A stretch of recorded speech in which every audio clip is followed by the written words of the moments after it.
Hey y'all, today I'm going to be teaching you about D-Day. D-Day invasion happened June 6, 1944. D-Day lasted 24 days.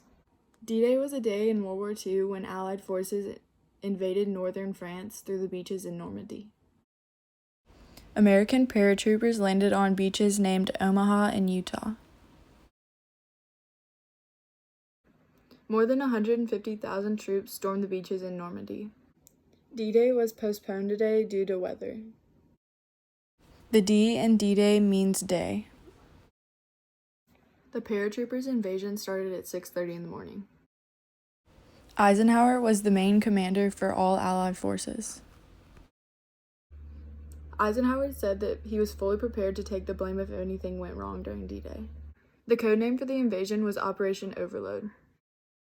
The landing boats used in D-Day were designed for the use in Louisiana swamps. Saving Private Ryan is a movie made about D-Day. The Longest Day is another movie about D-Day. It came out before Saving Private Ryan. 425,000 people were reported killed, wounded, or missing on D-Day. Yeah, the little doggy, Queenie. Fun talk I just turned 19. and fun photos, You just go in and do what you gotta do. yeah, okay, but not for long. I think about him many a time. John Frank, seaman first class, trained as a cook at NAS Jax. Then on June 6th, 7 o'clock in the morning. 1944. Here's D-Day on the way in. His job, the LCT. Landicraft tanks. He took equipment to the beaches. But then everything for him changed.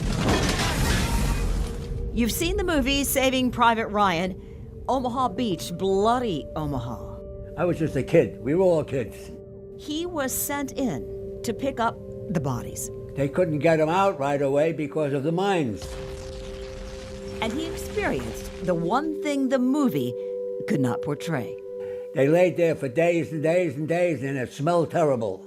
To this day, if I talk about it or think about it, I can smell it.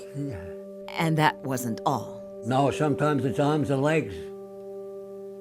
Sometimes they got no head. But we're picking up the parts and bringing them in. They put them on an army truck. So you were doing that with your bare hands? Yeah, bare hands. But Mr. Frank is proud of his service. You know, some people say that you all saved the world.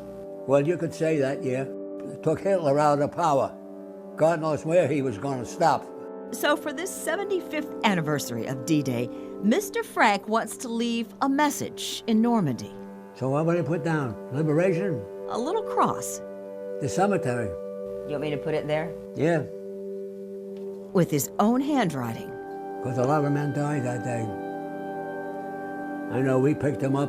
And the rest of us can say thank you for your service. 75 years later, it still brings tears to your eyes. Oh, yeah, it does.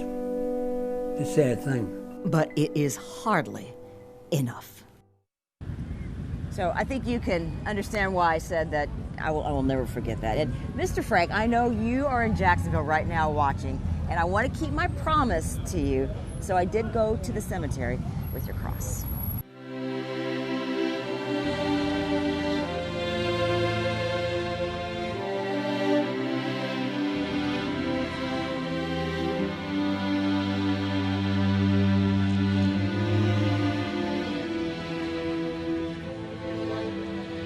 That was kind of hard.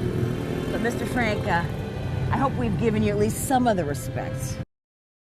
At the end of 2019, less than 1,000 D-Day veterans were still alive. Both of my great-grandfathers fought in D-Day. D-Day was the largest water invasion in history. The Allies set up inflatable tanks and armies to make it look like they were going to be attacking a different part of France. They also dropped fake paratroopers with gun sound effects to make it seem more realistic. That's the end of my lesson for D-Day.